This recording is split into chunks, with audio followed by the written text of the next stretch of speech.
today's Energy Central webcast entitled Powering Lasting Success at Alabama Power. I'd now like to hand the floor over to Santiago Vasquez, Practice Lead Electrical Generation at Copperleaf, to kick things off. Santi, welcome to the event. You have the floor. Thanks, PJ, and hello, everyone. Thanks all for joining us today. Hope everyone is having a great day wherever you are.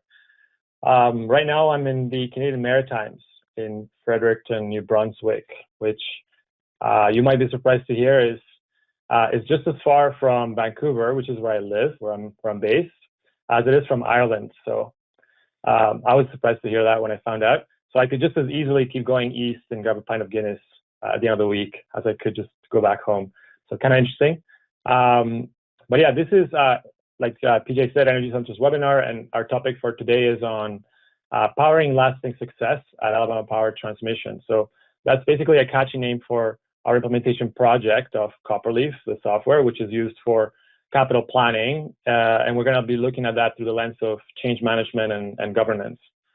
So I've implemented this software with other utilities in North America.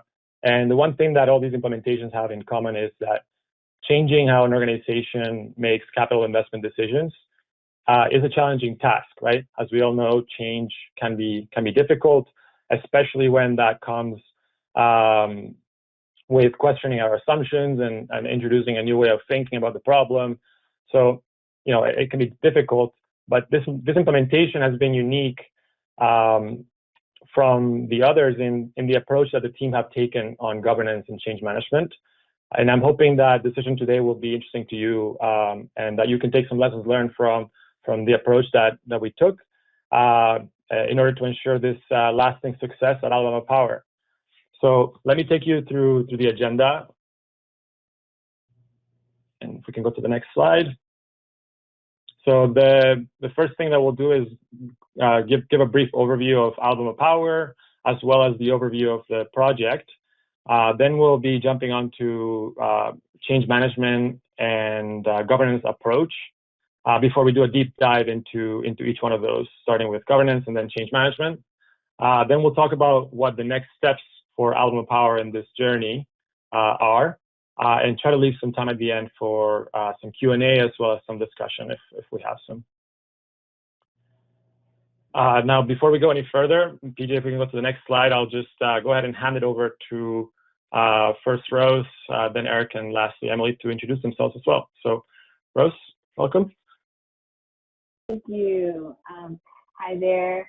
My name is Rose Teame. I am a senior consultant for organizational effectiveness with Slalom. So my background is really around large technology transformations, implementations across varying organizational sizes, whether it's enterprise, medium, small, and making sure that I'm supporting any sort of adoption or change that their organization is looking to absorb in the most seamless way possible. Obviously, that's not always the case, but that's been generally my focus for over the last 9 years across varying industries. And I'll kick it over to Eric. Thank you, Rose. Hi, everyone. Nice to meet you all. My name is Eric Ewell, and I'm a senior consultant as well at Slalom. I lead our capital planning work across Slalom as well as our partnership with Copperleaf. And specifically on this Alabama Power engagement, I've been supporting the team and Emily, who's on the line here, and we'll hear from in just a minute, with specifically the process and governance design around the Copperleaf solution and their overall capital planning process. Emily, I'll turn it over to you. Thanks, Eric. Emily Boles, as you've heard, and I am a data analytics manager in our power delivery data analytics group with responsibility specifically for transmission for that portion of power delivery. I have been with Alabama Power for 31 years plus some change. It's been a nice and long career. I have enjoyed for most of that career either being in power delivery or directly supporting it. Been in transmission, distribution, in the field, and planning and project management, so a lot of different roles over those years. And just a fun fact, we talked about this a little bit before, and my fun fact is that I live in a gas station. So I guess with kind of getting our introductions in, if you wouldn't mind advancing the slide, I'll go on into talking about Alabama Power specifically with Project Copperleaf, and advance the slide one more time. Just a quick overview. You can see a lot of the facts in front of you, but we're roughly a 1.5 million customer company. We are one of 3 electric operating companies that are subsidiaries of Southern Company, and we have around 45,000 square miles that we support. So it's a pretty broad area, and 6,000 employees. So we probably look like a lot of investor-owned utilities across the country.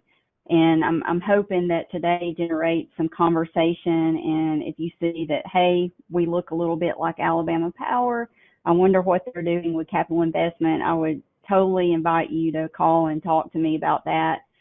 There will be some contact information available to you. Go ahead and advance to the next slide, please. So Copperleaf and capital investment, you may be saying, well, why did you choose to start now?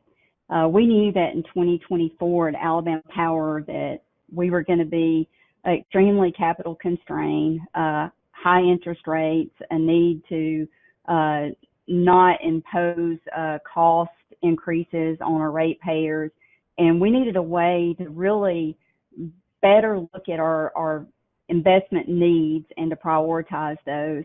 Also, our planning process was pretty cumbersome, involved a lot of meetings when we were asked or have been asked to trim our capital budget through the current budget year. And plus, when you're making those kinds of decisions kind of on the fly, there's always that question in mind, am I making the best possible decision? So what we hoped to achieve by implementing Copperleaf is to have some value-based capital plans that really enabled us to leverage data and compare projects and investments apples to apples, and to do that in a very methodical, well-governed process, where we all agree on the value framework, and then we use the value framework to make decisions and to organize and prioritize and optimize. So also, when you get later into the year and you've got to either cut or sometimes you get to spend more, being able to kind of nimbly implement those kinds of changes that come up throughout the budget cycle. So these were all the things that we were looking at doing.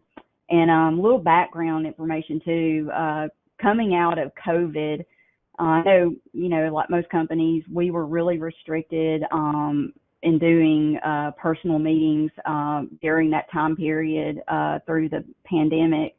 And coming out of that, when we really started getting back out into the industry and making contact with peer utilities, one of the big opportunities was a big conference down in Florida. And we'd gone down there in the summer, and it was our first chance to really get out, and everybody was pretty excited about it. And it's right around the time that we try to put to bed our annual budget planning cycle. And we had to make a number of adjustments, downward adjustments, and really try to figure out what projects needed to slide into a later year. And we had to spend a good bit of time during that conference in meetings, talking about what we might slide. And I think people did a fair job with it, but one of the goals of this is to be able to do that in a way that is more, it's planned. You're kind of teeing up your scenarios for when you may have to do budget cuts in advance. You're agreeing on what that would be, and then you implement, and you're doing that, like I said, in advance. You're not having to plan on the fly, say during a major conference with your utilities. So a good driver there to kind of get us going, and a lot of executive interest in seeing us implement Copperleaf. Next slide.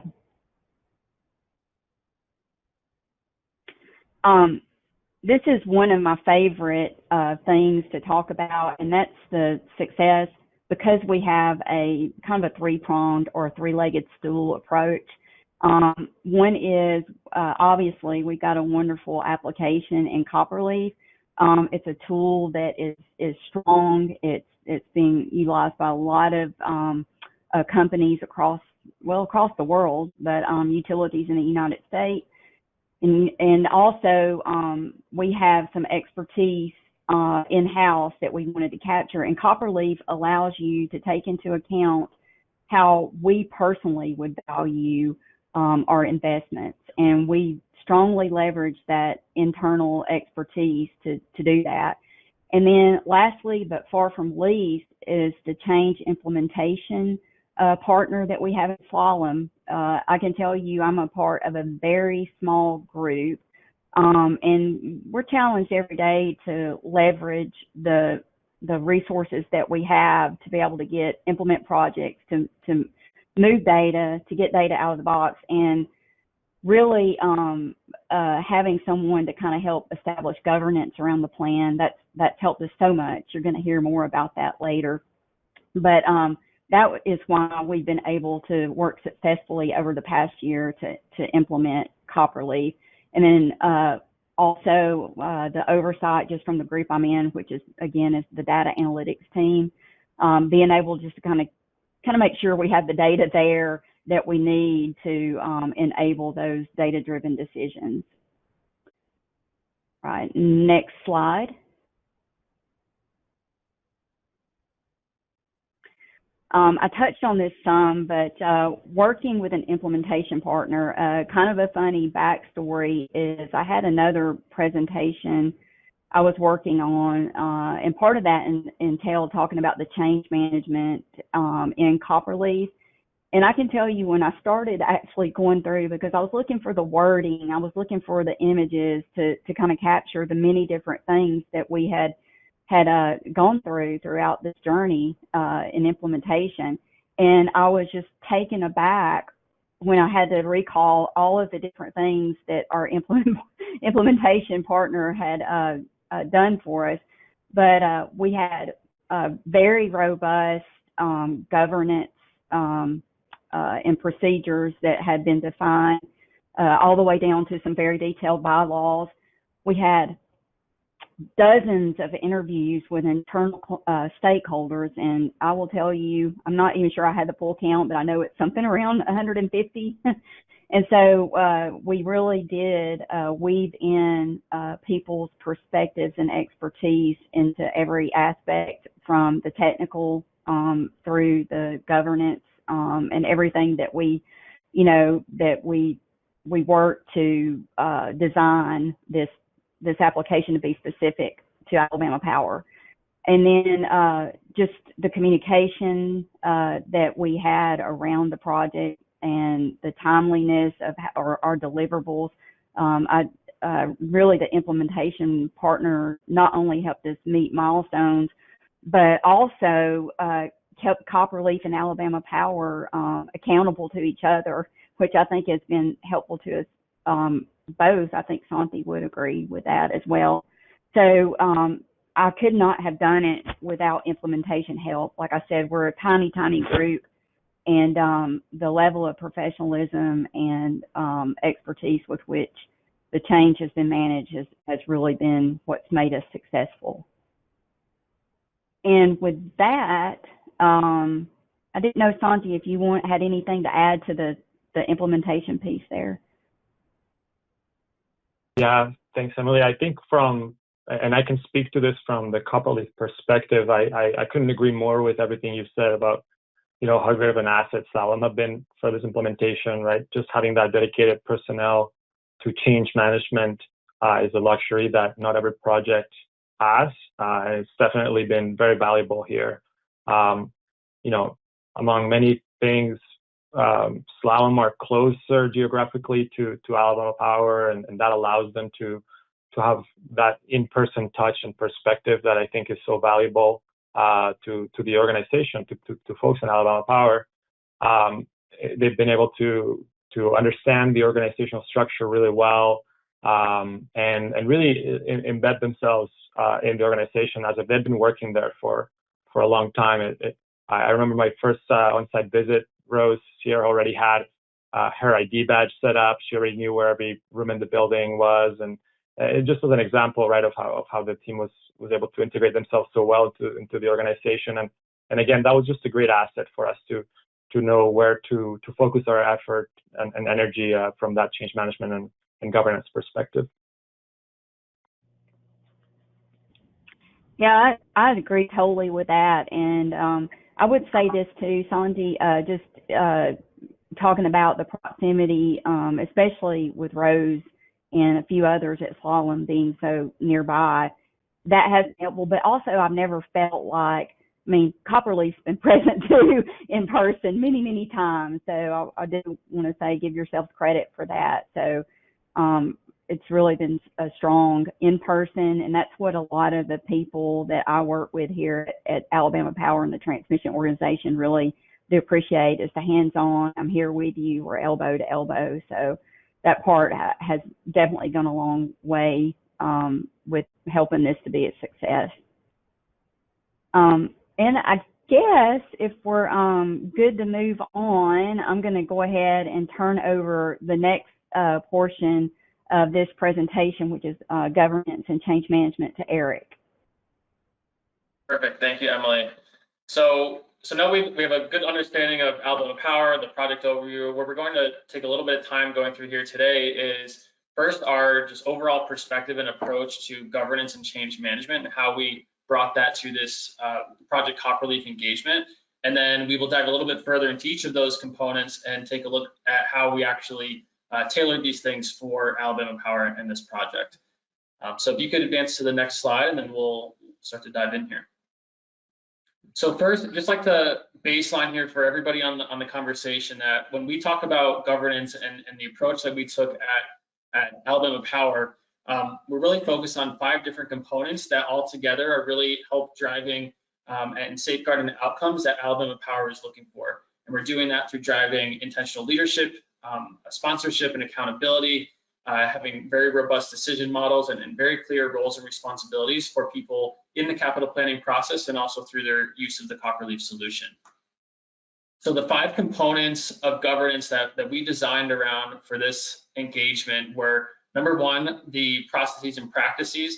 So these are the actual steps that the organization and the team members are going through to complete the capital planning annual cycle. So think about, you know, the handoffs between teams, between people, the decision-making groups, and you know, that actual step across the timeline. The second major piece was policies and standards. So, and we'll get into what this looked like at Alabama Power, but this is really establishing the business rules around the process that are really going to drive that consistency, standardization, and accountability across the process. Third component is organization and structure. So this is everything around how the team is organized and having very clear roles and responsibilities of all the different stakeholders across multiple levels in the organization, so that everybody has a very clear understanding of what their role is in the process. Fourth piece being supporting technology. Obviously for this engagement, this was the Copperleaf solution, but also the other systems that are tangential to the Copperleaf solution. And then the last piece, metrics, data, and reporting. This is also a very critical component to make sure that Alabama Power, and going through any business or technology transformation, that you are communicating your success and tracking those key metrics to be able to report on that down the line. So ultimately, with this governance approach, you know, again, it's driving clarity of roles and responsibilities, streamlining and standardizing your decision-making process, and driving consistency and accountability across your stakeholders. Next slide. So one additional slide here before we get into the detail of how we did this at Alabama Power. I do want to bring this up for the participants on the call here. There are many different ways that an organization can go about establishing and designing their governance around their capital planning process or any other process within your organization. And at a high level, there's typically 3 different types of models to consider. One being a centralized model, decentralized, or more of a hybrid model. And what we'll get into in just a minute, we definitely took more of a hybrid approach at Alabama Power. And at a very high level, for each of these different models. For example, centralized is when your organization is really controlling the use of the Copperleaf solution or whatever solutions that you may have in place and that decision-making process. Decentralized is when your organization is spreading out and almost having those decision-making processes and tools be used and governed within your specific lines of business with very little communication across those lines of business.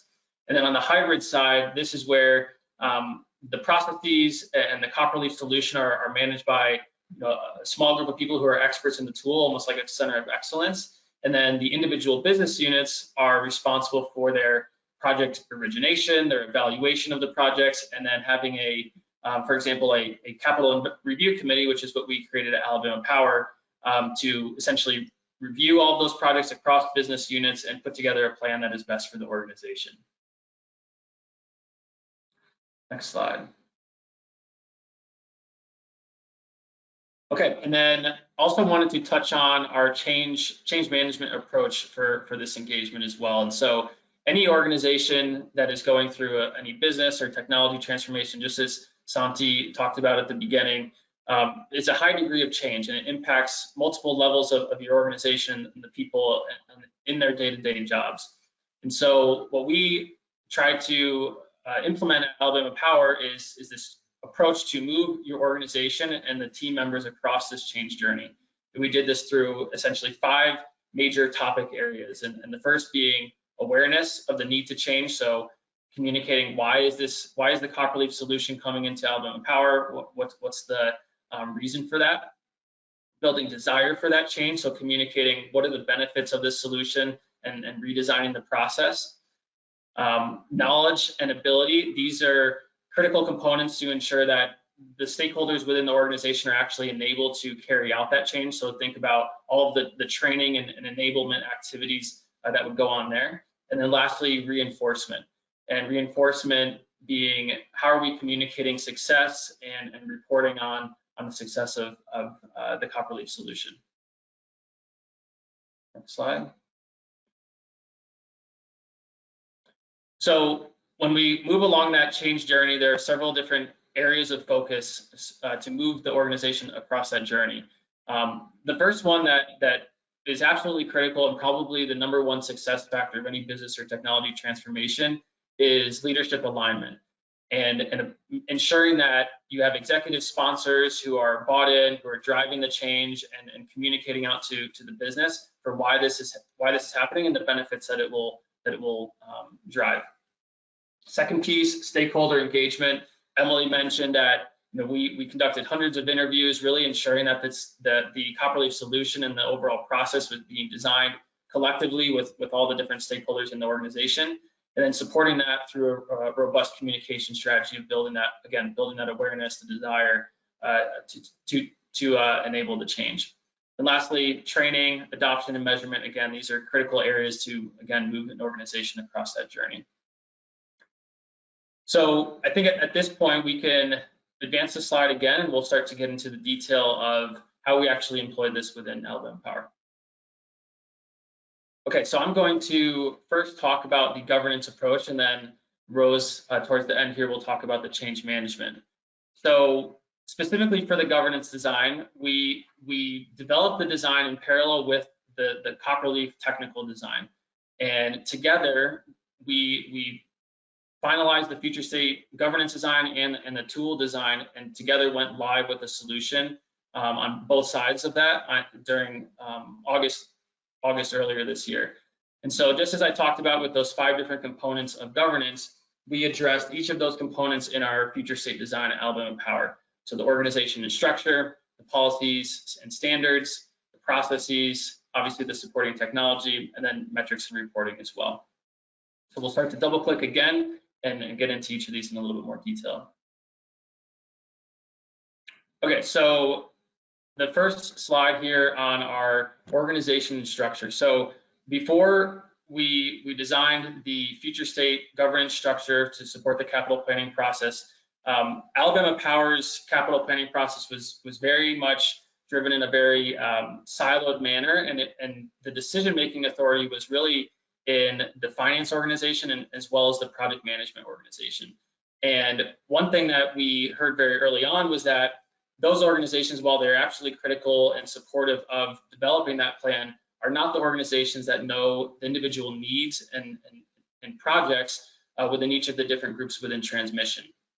And so we designed this process to ensure that the people with the appropriate amount of knowledge and expertise about the projects are deeply involved in the evaluation of them, and then having supporting roles that are providing inputs and reviews to the plan development. So with this governance structure, kind of a three-tiered structure here, where we have the project originators, which are those engineers doing the planning studies who are deeply involved and intimate with their needs across the system. So they're the ones actually creating the projects within Copperleaf and evaluating those projects against the value framework.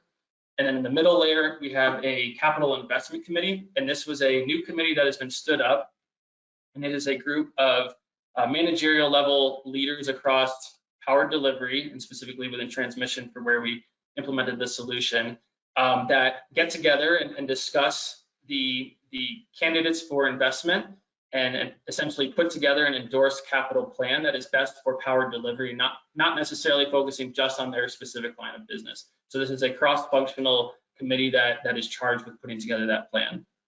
And then at the top level is our executive level, where we have leaders within the power delivery organization that are involved with setting the overall strategy, ensuring that the value framework that's being used to develop the plan is aligned with corporate strategy, and then also providing their final reviews and approval of the plan. Across all three of these levels, we also employed a CIC chair who is kind of acting as a single point of contact and almost like a governance lead across the capital planning process to ensure that the process is being adhered to, deadlines are being met, any needs that are coming up from the project originators and from the executives that are all kind of funneling through a single point of contact, so that the process is driving consistency and effectiveness. In addition to the CIC chair, as I mentioned, we have several supporting roles. Again, moving our finance organization, project management organization to supporting roles that are providing inputs and reviews of the plan. And then also the data and analytics organization, ensuring that the Copperleaf system is ingesting information, asset information from the organization, and also setting up those integrations as well. Next slide.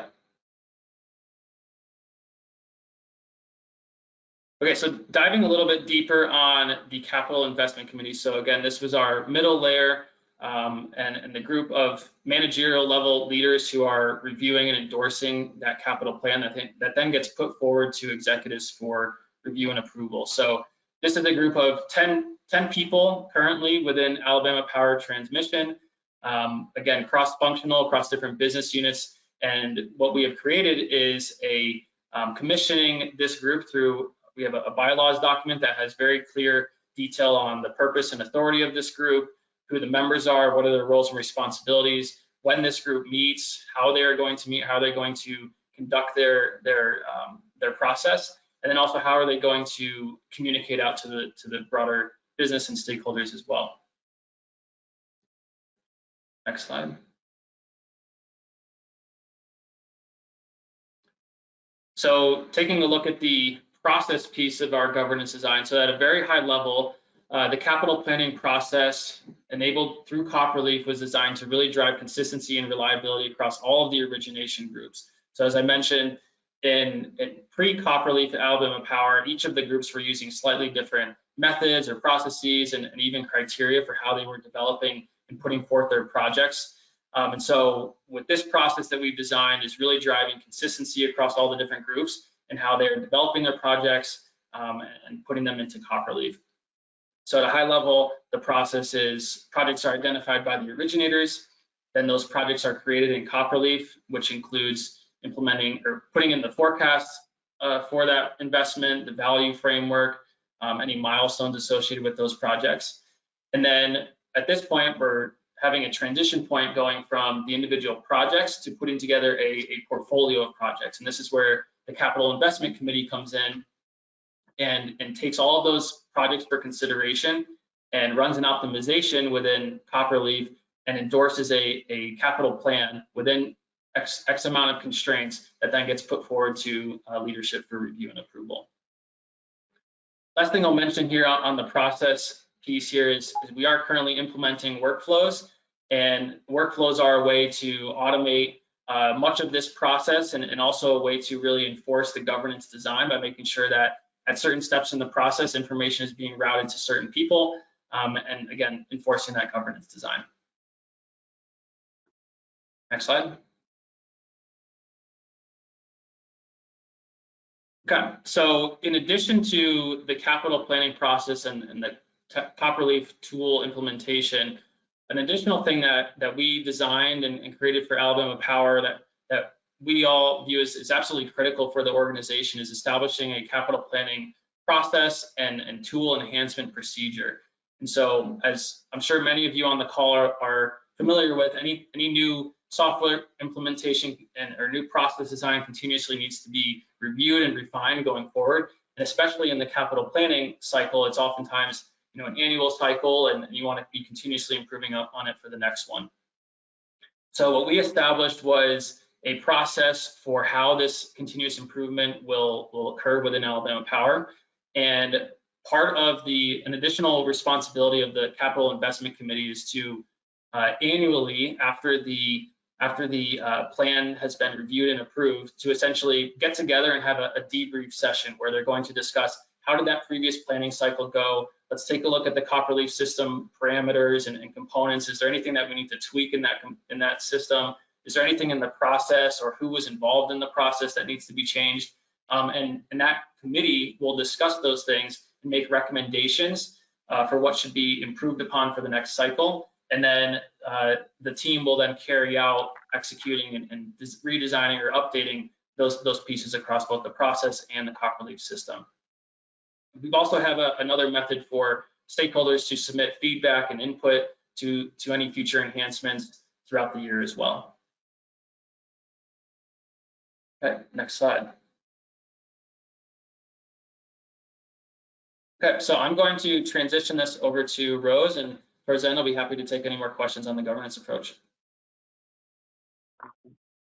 Thanks, Eric. Let's go ahead to the next slide for change management. So as my fellow panelists have touched on, we have done a lot of interviews, this overall analysis of Alabama Power's power delivery organization, specifically transmission, who was our focus for this rollout of Copperleaf. And as a result, we leveraged that information to come up with a holistic change management strategy to really help the transition from a offline, generally manual capital planning process to using a robust platform such as Copperleaf. So keeping that in mind, we wanted to make sure that we were keeping our stakeholders in mind and really ushering in a robust strategy that was going to support as seamless of a transition as there possibly could be, right? So in doing so, and in the spirit of doing that, we focused on 4 key pillars, which you'll see here on the screen: engagement, training, communications, and adoption. Really engagement being kind of our main focus. Again, I mentioned we were dealing with over 150 stakeholders, but really our focus on how we were going to prioritize addressing their gaps between the old and the new, but also making sure that they were aware of what was happening, engaging that awareness so that we could really make sure that our plan was relevant in terms of how we were communicating with this audience, how we plan to train them, and then ultimately how did we plan to sustain prolonged adoption. Next slide, please. So I mentioned our stakeholders, and they were obviously a key proponent in how we established and developed our change management strategy. So in doing so, we had several interviews, met with folks in person, virtually, to ultimately discern, and also with our key stakeholders, or I should say key project sponsors, to really discern our stakeholder landscape, really. And so we use this map to really plot all of the groups that we've identified and ultimately identified them in as being impacted by the change in varying degrees. So in doing so, we were able to plot them on this map and really use this to kind of decipher the different types of communications and training that we wanted to develop and therefore roll out to then support ultimately adopting the Copperleaf platform. So you see there's four quadrants here. And our manage closely quadrant being arguably our highest impacted group. We had 4 groups in which we are probably a little bit more than that, but really we had folks that kind of straddled mostly manage closely and enable and inform. And what that really informed for us in this change management strategy is that we wanted to make sure we engaged with this group consistently, whether it was setting overall broad awareness communication to just make them aware or include them with all the stakeholders and make them aware as to what Copperleaf is, what does this change mean for you, and what's actually in it for you. We also wanted to make sure that they were included in key decisions. So this solution and the development of the solution is not just we turned on Copperleaf and now we're good to go. Now that's our capital planning solution. We actually needed to make sure that the technology was enabling the process, right? So Eric, myself, Monty, and Emily really worked tirelessly to make sure that as we are going through and redesigning this capital planning process from end to end, we are keeping the folks who are actually going to be instrumental in orchestrating the process close in our heart, in our minds, right? So really including them in our not just our process design, but also our governance design, our and also having their input on what features of the technology that we were going to leverage, and making sure that they were getting familiar with that as we were developing and knowing that they were eventually going to live with this solution. So their input was heavily leveraged in not just our change management considerations, but also just the overall development of the solution.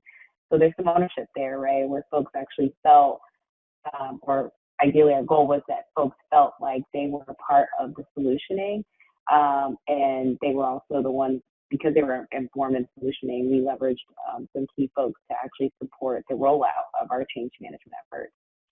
On the left side, there's the keep, satisfied, and monitor. And those groups largely we focused on making sure that they were informed in various communication channels, which I'll touch on later, but also factored in just what their engagement would be, right? So whether it's making sure that our sponsors and our executive leadership was aware, but also keeping their high-level initiatives in mind, right? As folks are always kind of making sure that we're keeping folks in the loop, but also keeping the bigger picture and all the folks that are going to be impacted by the solution in mind. So keeping them in that keep satisfied box, not just awareness, but also leveraging them for directional needs.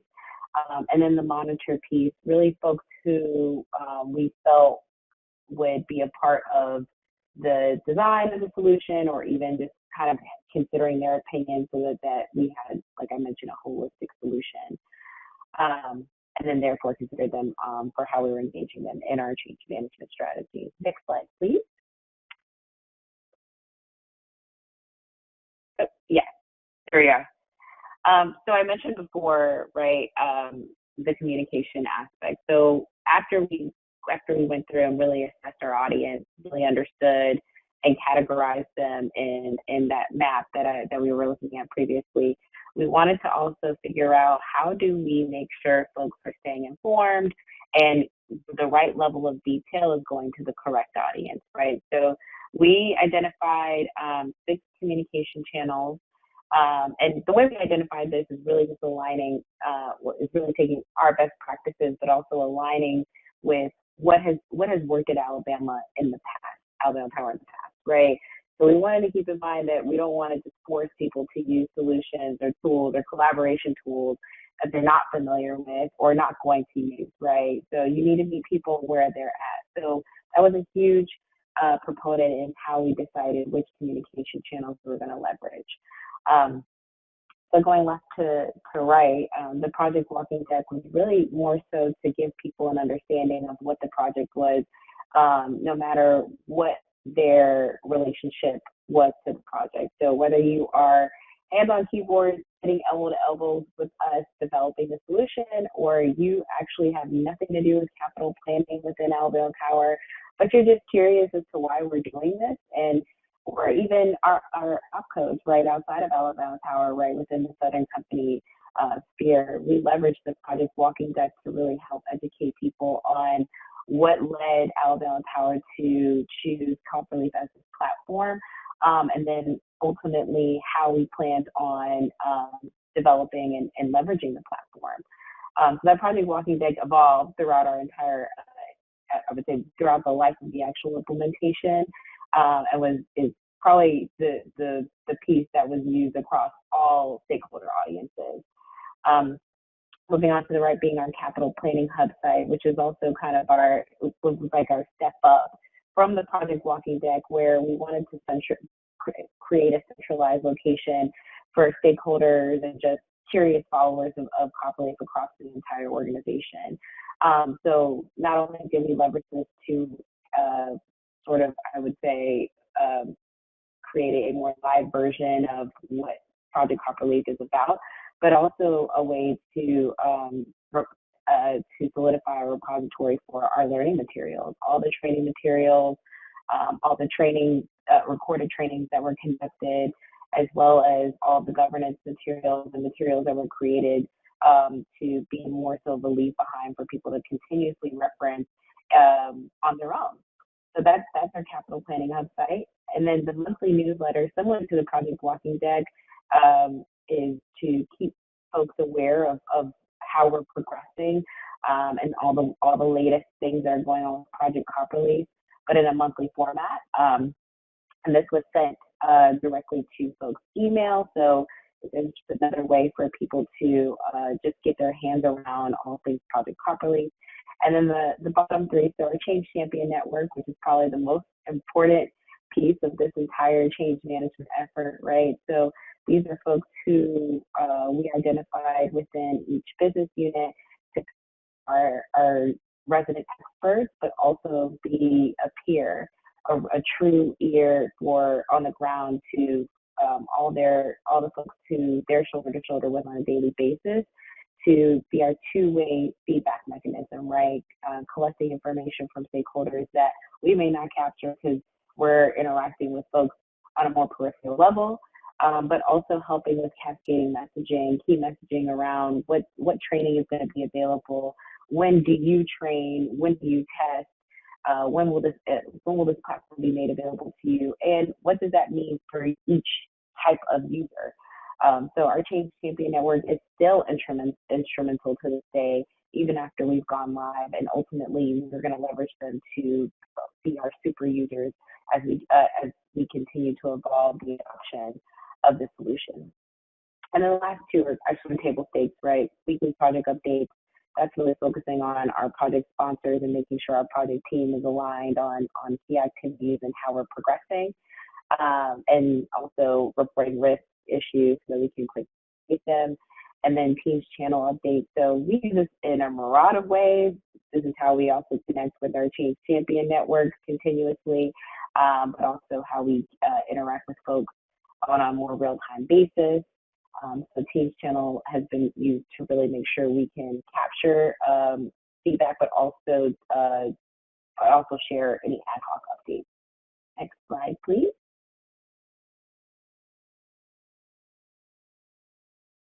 Okay, targeted training support. So I already kind of touched on our stakeholder map and ultimately why that was so important, was to inform our overall change management strategy.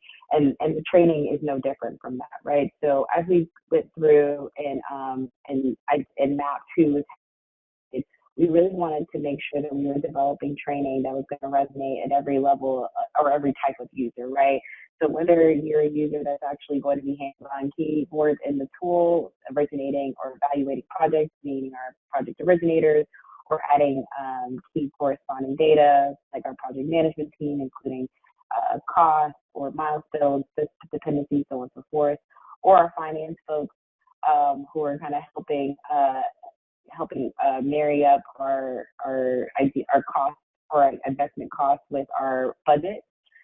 We identified those folks as our high impact, high risk, meaning if we don't get the training right for these people, there's a high risk that adoption, that we could fail in terms of adoption.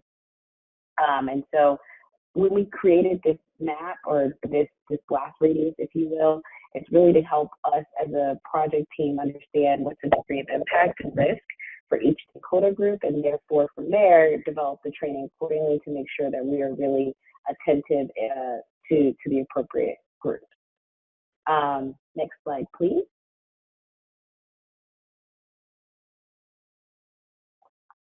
So I'll transition this to Eric, but I wanted to leave you with the understanding that the change management strategy is a very holistic view of our adoption, and how we tackled basically supporting the change and transition that Alabama Power had to go through in order to adopt the Copperleaf platform. And so when you take all of that information and get into execution, you want to make sure that you are actually effective, right? So that's where our measuring success component comes in. And Eric, I'll have you kind of deep dive into that more closely. Yeah, thank you, Rose.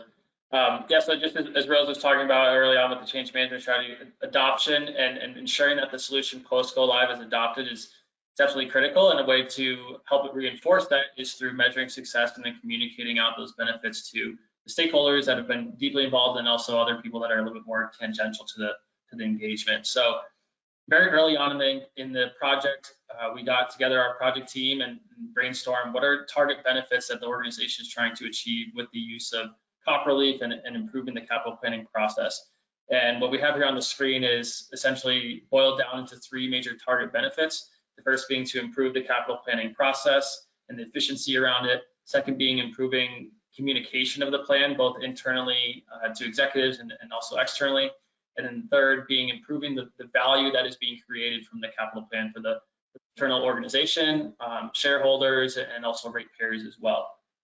And so through those target benefits, we've gone through and started to identify what are various metrics associated with those, and we're currently in the process of establishing the baselines for these target metrics. And then just as Emily will be talking about in just a minute, we're currently in the process of populating the system and going through what we're calling our first run. And so our goal is to measure a lot of these benefits and these metrics that we've identified through this first run activity, and really, again, communicating that success and building that reinforcement leading up into the 2026 planning cycle that kicks off in the spring. So with that, I will transfer it over to Emily, and she'll talk about next steps at Alabama Power. Thanks so much, Eric. So as Eric just mentioned, we're currently looking at our first run, and just a little bit of background about that, even before we advance to the next slide. But we in August went live with Copperleaf, which basically meant that we had completed user acceptance testing, and that it was successful. Everything worked beautifully. And then since that time, we've had the task of having all of our project originators value all of their projects. So we've been working through that for several weeks now. And in early December, we actually get to take it for a run. We'll optimize our portfolio, and we've actually already done our old process this year, kind of finalizing our budget for 2025 through 2029. And so we'll get to look at what Copperleaf optimizes and take a look at our budget and just kind of do some checks and balances and see if we've gotten things valued like they need to be. If you will, just go ahead and advance to the next slide, please. So having said that, we'll complete this first run. The road ahead really for us right now is focusing on getting the first run completed, making any needed adjustments to that. Throughout this implementation process, we also discovered that we felt strongly that we probably needed to go ahead and look at some automated integrations that will occur between Copperleaf and some of the data that we're using for Alabama Power. And so we've begun the planning for that.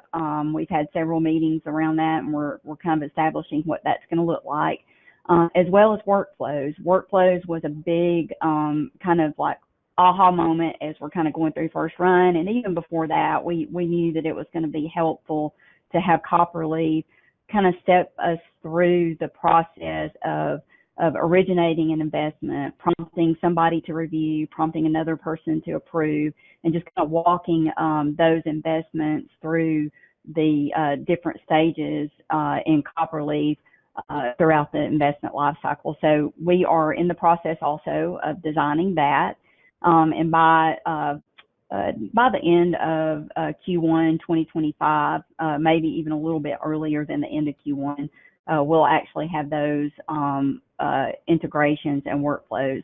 So that's what we're looking to now. Another interesting aspect is that we'd like to expand Copperleaf beyond the transmission organization.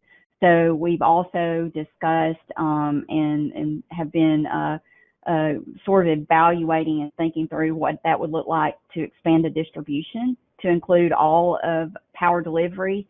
We've taken a moment to say, hey, let us get through this, kind of make sure we've gotten it where we want it, and then we're going to step back in and kind of take a look at what we'll need to do to get distribution rolling as well.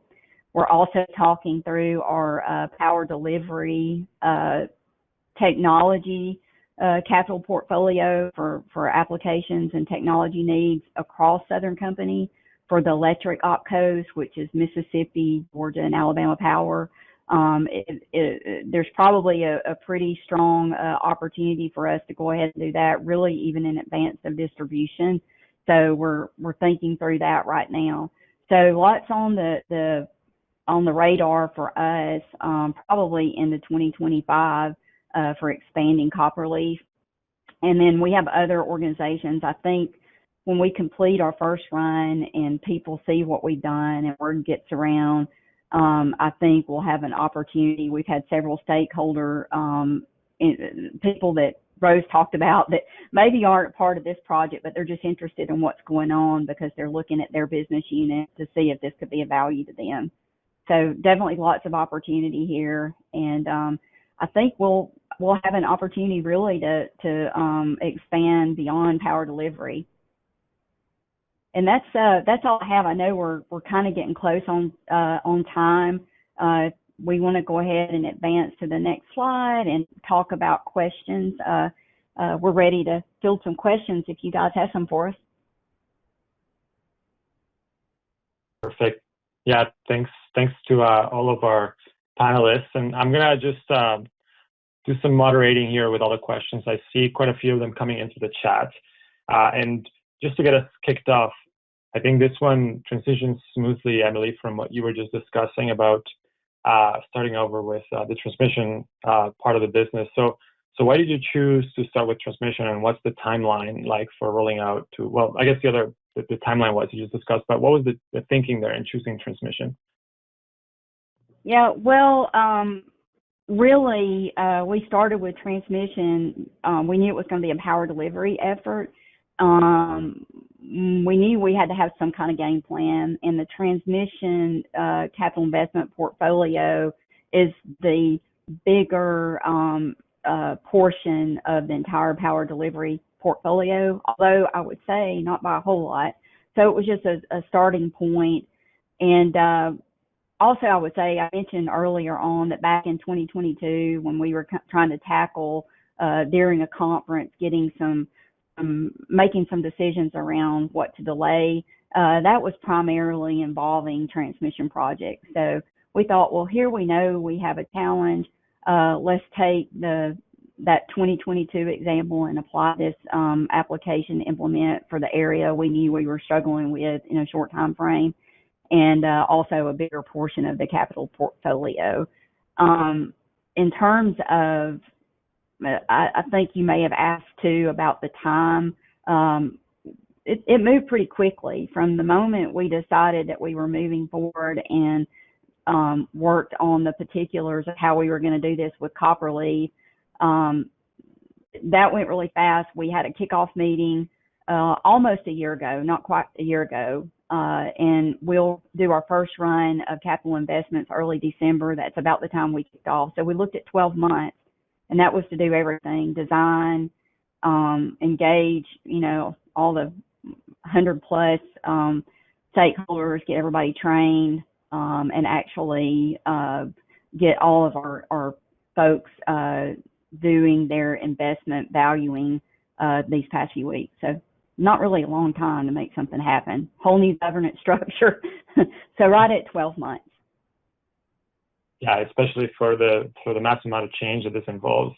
Yeah, you're absolutely right.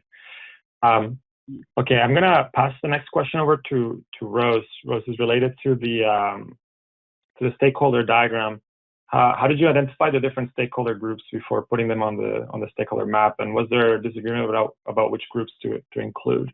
So when it came to identifying the different stakeholder groups, that really comes from working very closely with the Alabama Power project team. So Emily, Josh, Shane, Jesse, primarily Emily, and understanding kind of basically getting an initial stakeholder list, and then grouping them accordingly based off of how Alabama Power acknowledges them within power delivery, but also how we want to acknowledge them for the sake of like the project and developing the change management strategy. There I wouldn't say disagreements on where folks fall on the stakeholder map. It was more so we were working iteratively to identify and align whether or not it makes sense to some people in certain categories or some groups in certain categories. I think one of the trickier parts was really trying to understand how we were going to group our originators, because they differentiated really across their business unit, and obviously their purview is unique to what they're actually doing. But at the end of the day, they are all originating projects or originating investments in Copperleaf. And so we came to the conclusion rather quickly, honestly, on how to group folks, because that was the group or groups that were heaviest, most impacted, I would say, by the solution. Thanks, Rose. Just being conscious of time, I think we have time for one more. I think this is a meaty question. I see a lot coming in, by the way. Thank you all for the engagement. Maybe we'll try to follow up with people afterwards if we don't have time to get to your question, and also feel free to reach out to all of us here. But yeah, time for this one. I think it's a good question, and maybe for both Eric and Emily a little bit. How much debate was there over defining success in measurable terms? How did you get stakeholders to agree on the measurable component, for example, 25% reduction in planning time, and that those were the intended benefits? Was there resistance to defining success in measurable terms? So maybe, Eric, you can talk first about how we arrived at some of those metrics, and then Emily, you can comment on whether there was any pushback or how we agreed to that internally. Yeah, I was going to mention. Oh, sorry, Eric. No, go ahead. I think very early on, almost a year ago, we had a visioning exercise, and that's where we first started pulling together all the ideas of the many stakeholders to see how they would define success. And the other thing that I would add, and Eric, now I'm going to flip it over to you, but we're still working on that. Like, we know that there are specific, well, for one, we've never had a way really to quantify risk. We know how to quantify cost. Obviously, we know what the financial cost of a project or an investment is, but being able to actually quantify risk and benefit at all is going to be a success, because we haven't been able to do that in the past. And being able to do that and get the agreement of stakeholders that we have something that is worth working with to optimize and gives us value. Thanks, Emily. I think, and I was going to say pretty much the same thing.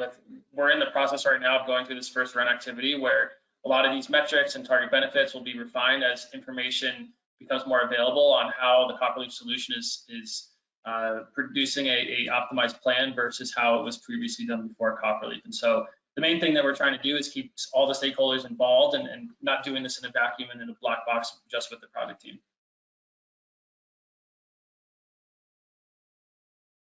Yeah, and there's a lot that goes to this whole understanding of the benefits. There can be a lot of different ways to look at it from. So to Emily's point, we're trying to find just the right way. Yeah, we'll maybe have a topic for a follow-up to the webinar down the line if we can report back after we see the results of this first run. Okay, so just conscious of time here, I noticed we're at time. And again, there were a lot of other really good questions that we didn't get a chance to get to here. But yeah, we just wanted to take a moment to thank you all for attending and for your participation. Again, we encourage you to reach out to us if you want to discuss any of it further. Yeah, just once again, thank you all. I'll pass it over to PJ. Thank you, Santi, and thank you, panel. This was fantastic. For our audience, we hope you've enjoyed today's discussion. As you log off, please take a moment to complete our survey and give us your feedback so we can continue to provide you with quality content. Thank you for attending. This concludes today's presentation.